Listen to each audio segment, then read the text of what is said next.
Assalamu alaikum wa rahmatullahi wa barakatuh.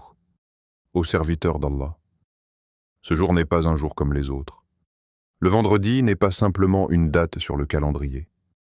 C'est un rendez-vous. Un appel silencieux lancé aux cœurs fatigués, aux âmes chargées, à ceux qui avancent avec des questions plus lourdes que leurs mots. Le vendredi est une porte que le ciel ouvre chaque semaine. Mais cette porte ne s'ouvre pas au bruit. Elle ne s'ouvre pas à la précipitation. Elle ne s'ouvre pas à l'habitude vide. Elle s'ouvre à ceux qui frappent avec sincérité. Et aujourd'hui, avant d'aller plus loin, je t'invite à faire quelque chose de simple mais important. Si ce rappel touche déjà ton cœur, abonne-toi pour ne pas manquer ces moments où l'âme se reconnecte à l'essentiel. Écris dans les commentaires un mot ou une phrase qui résume ton état intérieur en ce moment. Espoir, fatigue, confiance, attente. Partage cette vidéo avec quelqu'un qui a besoin de lumière, même s'il ne le dit pas. Et surtout, reste jusqu'à la fin, car une surprise spirituelle t'y attend. Une clé que beaucoup négligent, mais qui peut transformer ta manière de vivre ce jour béni. Maintenant, écoute avec ton cœur, pas seulement avec tes oreilles, au serviteur d'Allah. Le vendredi est le jour où les âmes respirent autrement. Même ceux qui ne le réalisent pas ressentent quelque chose de différent. Il y a dans l'air une douceur particulière, une gravité invisible, comme si le temps ralentissait pour laisser place à l'essentiel. Ce n'est pas un hasard, c'est un choix divin. Le prophète nous a enseigné que le vendredi est le meilleur des jours sur lesquels le soleil se lève. Cela signifie que parmi tous les instants de la semaine, Allah a distingué celui-ci. Il y a des jours où l'on agit, et il y a des jours où l'on revient. Le vendredi est un jour de retour. Retour vers Allah, retour vers soi-même, retour vers ce que l'on a laissé s'accumuler dans le cœur sans jamais le déposer. Et dans ce jour, il y a une arme douce, silencieuse, accessible à tous. L'invocation. Pas l'invocation récitée machinalement. Pas celle que la langue prononce pendant que l'esprit est ailleurs. Mais l'invocation qui monte d'un cœur conscient, présent, humble. Une invocation simple. Des mots courts. Mais une profondeur immense. Beaucoup pensent que le changement nécessite des actes spectaculaires, des efforts visibles, des transformations immédiates. Mais en islam, certains des plus grands bouleversements commencent par quelque chose de discret. Un dhikr fait avec vérité. Un simple rappel d'Allah. Un nom prononcé avec confiance. Une phrase répétée non pas pour atteindre un nombre, mais pour atteindre un état intérieur. Lorsque le dhikr est fait avec le cœur, il ne reste pas à la surface de la langue. Il descend, il s'installe, il apaise ce qui tremble à l'intérieur.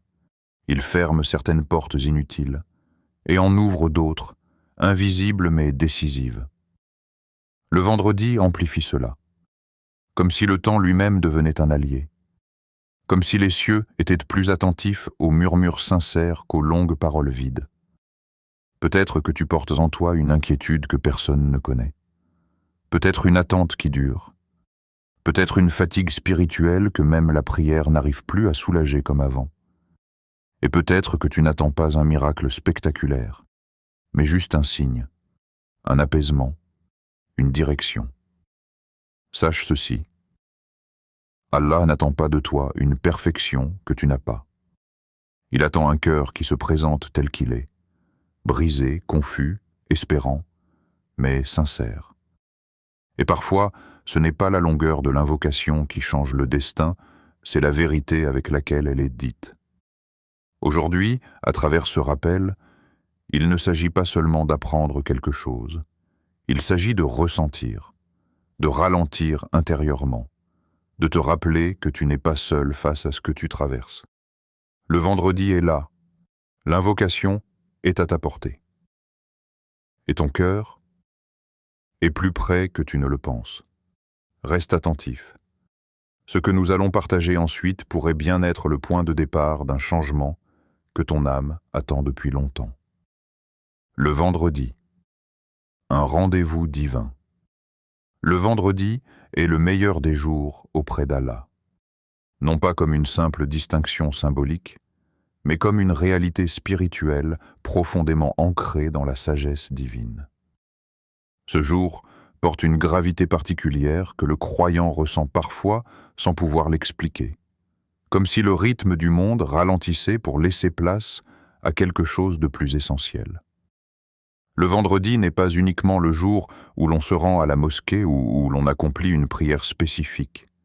Il est un appel silencieux adressé à l'âme, une invitation à quitter l'agitation qui occupe l'esprit toute la semaine pour revenir vers celui qui connaît chaque battement du cœur. Allah a choisi ce jour pour rappeler à l'homme qu'il n'a pas été créé pour courir sans cesse derrière les préoccupations terrestres, mais pour se souvenir, se recentrer et se reconnecter à la source de toute paix véritable. Lorsque l'appel du vendredi retentit, il ne s'adresse pas seulement aux oreilles, mais aux profondeurs du cœur. Allah ordonne de délaisser le commerce et les distractions, non pour priver, mais pour libérer. Libérer l'âme du poids de l'accumulation, des attentes, des pressions invisibles que l'on porte parfois sans même s'en rendre compte.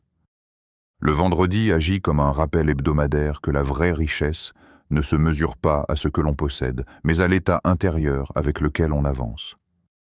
C'est un jour où les invocations prennent une saveur différente, non parce que les mots changent, mais parce que le moment est honoré, sanctifié, baigné d'une miséricorde plus large.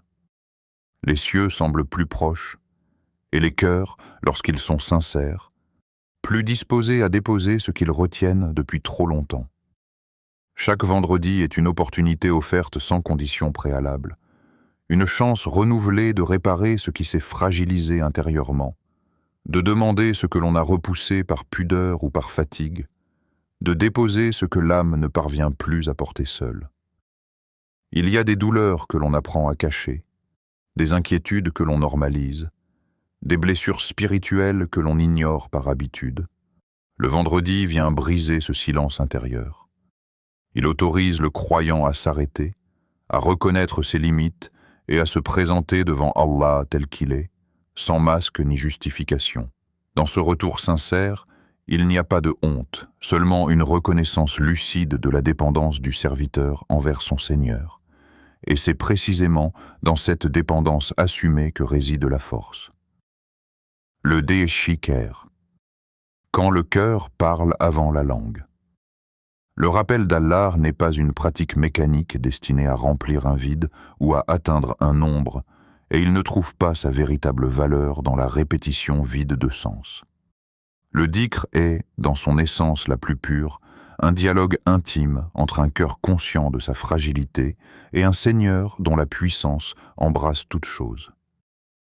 Trop souvent, la langue précède le cœur, récitant des paroles pendant que l'esprit est ailleurs, occupé par des pensées, des regrets ou des inquiétudes. Pourtant, il suffit parfois d'un seul mot prononcé avec vérité, d'un rappel formulé avec une présence réelle, pour toucher des profondeurs que 1000 récitations distraites n'atteindront jamais. Lorsque le cœur parle avant la langue, le dhikr change de nature. Il cesse d'être un acte isolé pour devenir un refuge intérieur, un espace où l'âme peut enfin respirer sans crainte ni pression. Ce rappel sincère n'a pas pour objectif d'informer Allah de ce que traverse le serviteur, car Allah sait déjà. Il est là pour transformer celui qui invoque, pour déplacer quelque chose en lui, même imperceptiblement. À chaque rappel conscient, le cœur s'adoucit, la charge se réorganise, et la perception de l'épreuve évolue. Le dhikr n'efface pas toujours les difficultés, mais il enlève ce qui les rend écrasantes, le sentiment d'isolement et d'abandon. Le rappel d'Allah enseigne au cœur la présence, l'ancre dans l'instant où la miséricorde descend, loin des regrets du passé et des angoisses du futur. Il ouvre des portes intérieures que ni les paroles humaines, ni les efforts matériels ne peuvent forcer. Lorsque le croyant se rappelle Allah avec sincérité, il reconnaît implicitement qu'il n'est plus seul face à ce qu'il traverse, qu'une force plus grande que lui est impliquée dans son cheminement. Cette reconnaissance, même silencieuse, allège l'âme et redonne une direction intérieure. Et lorsque ce dhikr est accompli un vendredi, dans un temps honoré, avec une intention dépouillée de toute prétention, il devient une réponse vivante à l'appel divin, un pas sincère vers la lumière que le cœur cherchait sans toujours savoir la nommer. L'invocation de la confiance. Il existe une invocation qui ne cherche pas à impressionner par sa longueur ni par la complexité de ses mots, une invocation qui ne s'adresse pas à l'intellect mais directement au cœur, là où se logent la peur, l'espoir et l'épuisement silencieux. Cette invocation porte en elle l'abandon véritable, celui qui ne naît pas de la facilité mais de la lucidité, quand le serviteur réalise qu'il a atteint les limites de ses propres forces. Dire « Allah me suffit » n'est pas une phrase de confort. C'est une déclaration intérieure puissante, une reconnaissance claire que toutes les sécurités apparentes peuvent s'effondrer, mais que celui qui tient les cieux et la terre demeure. Quand le croyant affirme qu'il n'y a de divinité qu'Allah et qu'il place sa confiance en lui, il ne récite pas une formule abstraite. Il redéfinit son point d'appui, il déplace le centre de gravité de son existence. Cette invocation n'est pas le refuge de ceux qui pensent tout maîtriser. Elle est le langage intime de ceux qui ont compris que la maîtrise totale est une illusion et que la paix commence là où l'on accepte de remettre ce que l'on ne contrôle plus. Ces paroles deviennent particulièrement lourdes de sens lorsqu'elles sont prononcées par un cœur fatigué de porter seul des charges invisibles, des inquiétudes que personne ne voit, des responsabilités qui s'accumulent sans offrir de répit. Dire « Allah me suffit » dans ces moments-là, c'est cesser de négocier avec l'angoisse, c'est arrêter de chercher des garanties absolues dans un monde instable, c'est reconnaître que la vraie sécurité ne réside pas dans la multiplication des solutions humaines, mais dans l'abandon confiant à celui qui voit l'ensemble quand nous ne voyons qu'un fragment. Cette invocation est celle du serviteur qui se tient à la frontière entre ce qu'il peut encore faire et ce qu'il ne peut plus porter, et qui choisit de franchir cette frontière avec foi. Elle est un acte de courage intérieur, car il faut une grande force pour admettre sa faiblesse sans désespoir, pour déposer son fardeau sans se sentir vaincu, pour dire « Ya Rab, je te remets ce que je ne maîtrise plus », sans amertume ni reproche. Lorsque cette invocation est prononcée avec conscience, elle devient un espace intérieur où le cœur peut enfin se poser. Elle ne promet pas l'absence d'épreuves, mais elle offre une certitude plus profonde, celle que rien n'est livré au chaos, que même ce qui semble incompréhensible est contenu dans une sagesse plus vaste. Le croyant qui répète ces mots avec vérité ne fuit pas la réalité, il la traverse autrement. Il cesse de lutter contre ce qu'il ne peut changer et concentre son énergie sur la confiance, sur l'acceptation active, sur la certitude que le Seigneur du trône immense n'est jamais absent des détails les plus fragiles de la vie. Cette invocation devient alors un refuge intérieur constant, un rappel que la suffisance d'Allah ne dépend ni des circonstances ni des résultats visibles, mais de la relation intime qui se construit entre le cœur et son Créateur, une relation faite de reliance, de tawakkul sincère, et de paix progressive.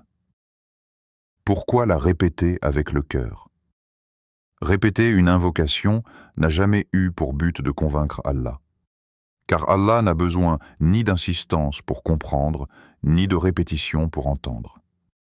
La répétition agit ailleurs, dans un espace plus subtil et plus décisif, le cœur du serviteur. Chaque fois que l'invocation est répétée avec présence, elle travaille l'intérieur. Elle polit doucement les aspérités de l'âme, elle dénoue des tensions accumulées sans bruit. Convaincre son propre cœur de se remettre entre les mains d'Allah est un processus, rarement instantané, souvent progressif, et la répétition consciente est l'un des moyens les plus puissants pour accompagner ce cheminement. Le cœur humain est fluctuant, parfois confiant, parfois envahi par le doute, et il a besoin d'être rassuré, apaisé, réorienté. Répéter une invocation avec sincérité, c'est offrir au cœur un discours cohérent, stl, qui lui rappelle où se trouve sa véritable sécurité. Plus l'invocation est répétée avec présence, plus la peur perd de son emprise. Non pas parce que les problèmes disparaissent soudainement, mais parce que la perception change. La peur naît souvent du sentiment de devoir tout gérer seul, de porter des responsabilités démesurées, de faire face à l'inconnu sans soutien. Lorsque le cœur intègre réellement que la confiance est placée en Allah, l'angoisse commence à se dissoudre, non dans l'oubli, mais dans une lucidité apaisée.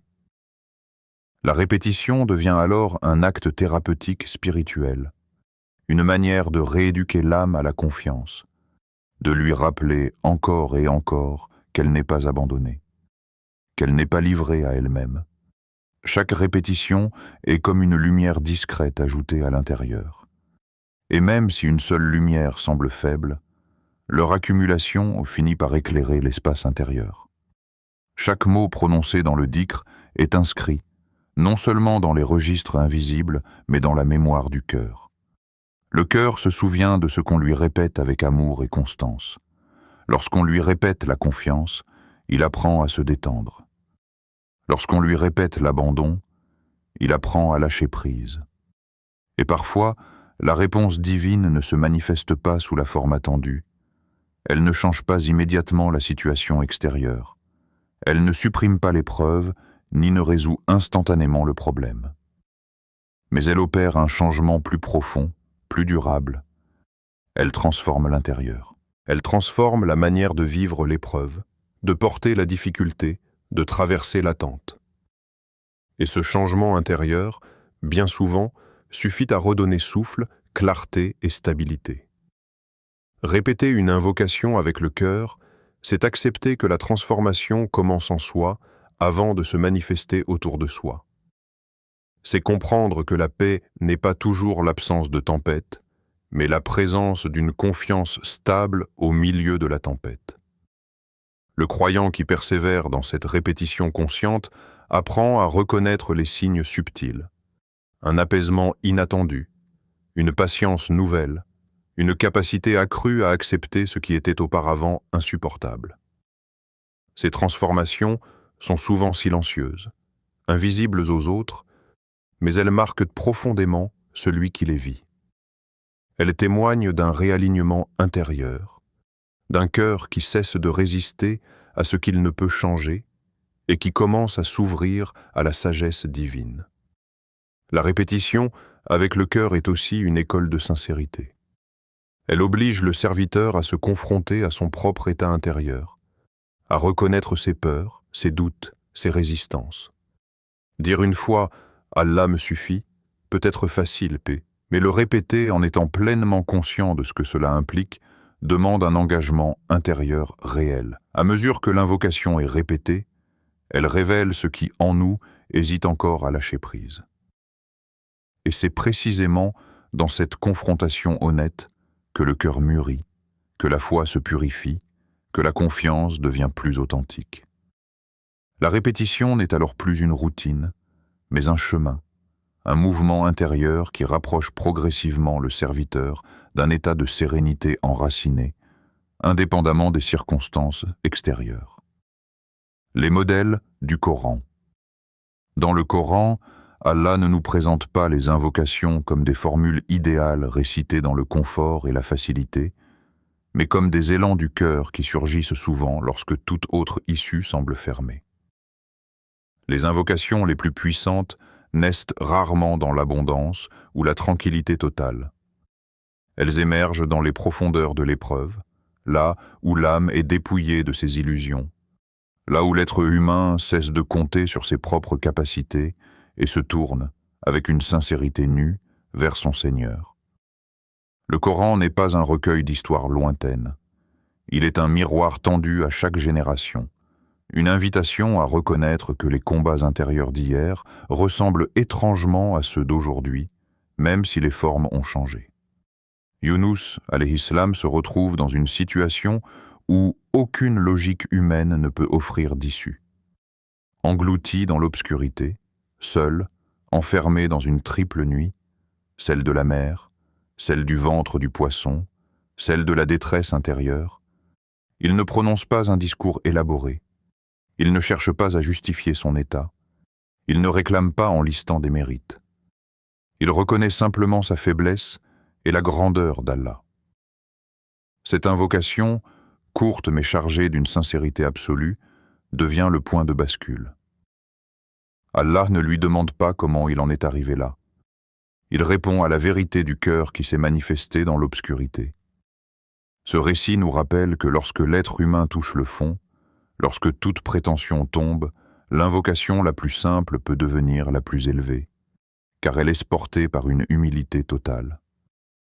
Zacharia alayhi salam, quant à lui, incarne une autre forme de ténèbres, celle de l'impossible prolongé. Vieillesse avancée, absence de descendance, silence des années qui passent sans réponse apparente. Son invocation n'est pas pressée, elle n'est pas teintée d'amertume. Elle est spatiente, discrète, presque secrète. Il invoque Allah en sachant que, selon les lois visibles, ce qu'il demande est hors d'atteinte. Pourtant, il s'adresse à celui pour qui aucune loi ne constitue une limite. Allah lui accorde bien plus qu'un enfant. Il lui offre une réponse qui dépasse l'attente, une descendance bénie, un signe que l'espoir placé en lui n'est jamais perdu. Ce récit enseigne que l'invocation n'est pas invalidée par le temps qui passe, ni par les probabilités humaines, ni par les diagnostics définitifs que le monde impose. Tant que le cœur reste tourné vers Allah, l'impossible n'est jamais un argument contre la miséricorde divine. Ayoub, alayhi salam, nous présente encore une autre dimension de l'invocation, celle de la douleur prolongée. La maladie, la perte, l'isolement, l'épreuve qui dure sans explication apparente. Ayoub ne se plaint pas des hommes, ne questionne pas la justice divine, ne transforme pas sa souffrance en accusation. Il se confie. Il expose son état à Allah avec une retenue empreinte de respect et de confiance. Son invocation ne cherche pas à forcer la délivrance, elle exprime une reliance totale à la miséricorde. Et Allah répond, non seulement par la guérison, mais par une restauration plus large, plus profonde. Ce récit enseigne que l'invocation sincère n'est pas toujours bruyante, qu'elle peut être douce, stable, silencieuse, et pourtant profondément efficace. Ces récits coraniques ne sont pas des souvenirs figés dans le passé. Ils sont des modèles vivants, des repères pour les cœurs qui traversent aujourd'hui leur propre forme d'obscurité. Chacun peut se reconnaître dans l'un de ces états. L'étouffement de Yunus, l'attente de Zacharia, la douleur d'Ayoub. Le Coran ne nous invite pas seulement à admirer ces figures, mais à comprendre que le même Allah qui a répondu hier est toujours à l'écoute aujourd'hui. Les circonstances changent, les contextes évoluent, mais la relation entre le cœur sincère et son Seigneur demeure intacte. Ces histoires nous rappellent que l'invocation devient véritablement puissante lorsqu'elle naît d'un cœur qui accepte sa fragilité et s'en remet pleinement à Allah. Les clés d'une invocation acceptée. Si tu veux invoquer Allah avec vérité, il ne suffit pas de connaître les mots, il faut comprendre l'état intérieur dans lequel ces mots prennent vie. La première clé, la plus fondamentale, est la sincérité. Être sincère ne signifie pas être parfait ni exempt de péché. Cela signifie se présenter devant Allah sans façade, sans prétendre être autre chose que ce que l'on est réellement. La sincérité consiste à dire à Allah ce que l'on ne dit à personne d'autre, à reconnaître ses faiblesses, ses contradictions, ses manques, tout en gardant la certitude que sa miséricorde englobe ses réalités. Une invocation sincère peut être hésitante, maladroite, parfois silencieuse, mais elle est vraie. Et Allah aime la vérité du cœur plus que l'éloquence de la langue. La persévérance est une autre clé essentielle. Beaucoup invoquent une fois, 2 fois, puis abandonnent lorsque la réponse ne vient pas immédiatement. Or, l'invocation n'est pas un échange commercial où la demande serait suivie instantanément du résultat. Persévérer dans l'invocation, c'est accepter que le temps d'Allah ne corresponde pas au nôtre. C'est continuer à revenir même lorsque le silence semble s'installer. Allah aime le serviteur qui insiste non par impatience, mais par attachement. Celui qui revient encore et encore parce qu'il a compris que la porte à laquelle il frappe est la bonne, même si elle ne s'ouvre pas immédiatement. La persévérance purifie l'intention et révèle la profondeur du lien entre le serviteur et son Seigneur. La foi précède toujours la réponse. Croire avant de voir est l'une des épreuves les plus subtiles de l'invocation. Il est facile de croire après la délivrance, plus difficile de maintenir la confiance pendant l'attente. Pourtant, c'est précisément cette foi préalable qui donne à l'invocation sa valeur. Croire qu'Allah entend, qu'il sait, qu'il est capable et qu'il agit avec sagesse, même lorsque rien ne semble changer, est un acte d'adoration en soi. Cette foi transforme l'invocation en un espace de tranquillité intérieure, car le cœur cesse d'exiger des preuves immédiates et s'en remet à la connaissance parfaite d'Allah. Enfin, l'invocation s'accompagne de l'effort. Agir ne signifie pas forcer le résultat, mais faire sa part avec sincérité. L'invocation n'est pas une échappatoire à la responsabilité, elle est un soutien dans l'action. Le serviteur agit dans la mesure de ses capacités, puis confie le résultat à Allah. Cette combinaison entre l'effort humain et la reliance divine crée un équilibre intérieur puissant. Elle empêche le découragement lorsque les résultats tardent et protège de l'orgueil lorsque les choses s'améliorent. L'invocation devient alors un fil conducteur, un rappel constant que l'action sans Allah est vaine et que l'invocation sans effort est incomplète. Allah aime le serviteur qui revient vers lui sans se lasser, non parce qu'il obtient toujours ce qu'il demande, mais parce qu'il a compris que le retour vers Allah est en soi une victoire. Chaque invocation sincère, chaque persévérance silencieuse, chaque acte de foi invisible construit quelque chose dans l'âme. Même lorsque la réponse ne correspond pas à l'attente initiale, le cœur ressort transformé, plus stable, plus ancré, plus conscient de la présence divine. Et c'est souvent cette transformation intérieure, discrète mais profonde, qui constitue la réponse la plus précieuse. Comment? L'intégrer chaque vendredi. Intégrer cette invocation chaque vendredi ne demande ni un cadre compliqué, ni des conditions exceptionnelles, car la sagesse de l'adoration en islam réside souvent dans sa simplicité. Choisir un moment simple, comme après la prière de Fajr ou après la prière du vendredi, n'est pas un détail anodin.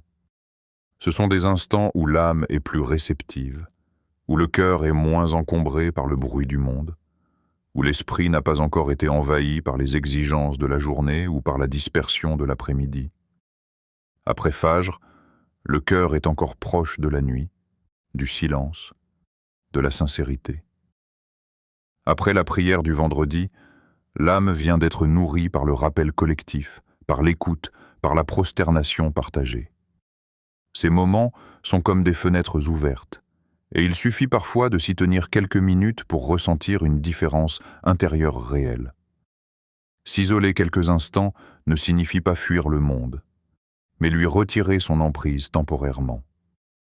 Éteindre ce qui distrait, poser le téléphone, s'éloigner du bruit inutile n'est pas une contrainte spirituelle, mais un acte de respect envers ce moment que l'on offre à Allah. Dans ces minutes choisies, le cœur n'est plus sollicité de toutes parts, il peut enfin se tourner dans une seule direction. Répéter l'invocation calmement, sans précipitation, sans chercher à remplir un silence gênant, permet à chaque mot de descendre là où il doit descendre. Il ne s'agit pas de compter mécaniquement, ni de surveiller le nombre avec anxiété, mais de laisser l'invocation faire son travail intérieur. L'objectif n'est pas d'atteindre un chiffre, mais d'atteindre un état de présence, de confiance, de dépôt intérieur. Lorsque l'invocation est répétée dans cet état, elle cesse d'être un acte extérieur pour devenir un mouvement intérieur. Le rythme ralentit, la respiration s'apaise, et le cœur commence à s'aligner avec le sens des mots qu'il prononce. À mesure que la répétition avance, les pensées parasites perdent de leur intensité, les inquiétudes se taisent progressivement et une forme de stabilité s'installe. Même si l'on ne ressent rien de spectaculaire, quelque chose se réorganise en profondeur. C'est souvent dans cette discrétion que l'adoration la plus authentique se manifeste, loin des émotions fortes, mais proche d'une paix durable. Avant de commencer, envoyer des prières sur le prophète n'est pas une simple formalité. C'est une clé spirituelle qui élève l'invocation et purifie l'intention. La prière sur le prophète est un acte accepté sans condition, et lorsqu'elle précède une invocation, elle prépare le terrain intérieur, elle adoucit le cœur et le rend plus réceptif. Terminer également par la prière sur le prophète est une manière de sceller ce moment, de l'inscrire dans une continuité spirituelle, de rappeler que notre cheminement passe par l'exemple de celui qui a incarné la confiance la plus parfaite en Allah. Cette habitude, répétée chaque vendredi, même brièvement, finit par créer un rendez-vous intérieur régulier, un espace sacré que l'âme attend et reconnaît. Avec le temps, cette pratique ne reste pas confinée à quelques minutes. Elle commence à influencer la manière dont le vendredi est vécu dans son ensemble.